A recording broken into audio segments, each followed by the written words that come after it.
Hi and welcome back. Today I'm showing you the new CRM views in HubSpot. Contacts, companies, deals. You can now view all of them not only in the classic list view, but also in the board view and even in a reporting view.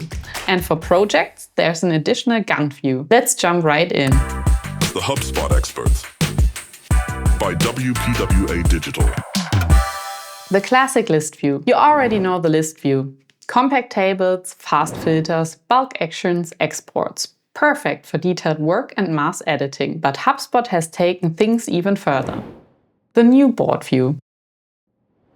The board view used to be available only for deals. Now you can use the board-based layout for contacts and companies too. That means drag and drop instead of tables. Visualization by status, lifecycle stage, or custom properties. Perfect for qualification processes, lead management, account management, or service workflows. A contact or company behaves like a deal card, completely visual.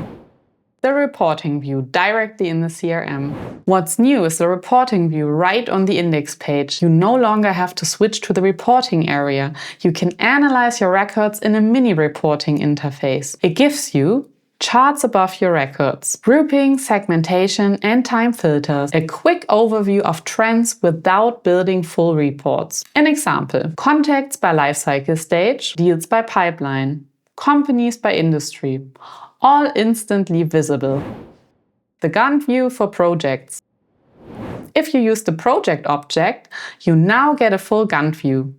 Ideal for project planning and delivery. With it, you can view tasks on a timeline, map dependencies, visualize deadlines, owners, and progress, manage projects like in classic PM tools, but directly inside your CRM. Which view to use when? In short, list view for data accuracy, bulk actions, fast editing. Board view for visual processes, pipeline workflows, qualification. Reporting view, trends and patterns, quick analysis. Gantt view for projects, planning, team coordination, and deadlines. The combination of all these make HubSpot much more flexible, especially for teams that work visually. That's it for the new CRM views in HubSpot. Don't forget to like, subscribe to the channel, and see you in the next HubSpot tutorial.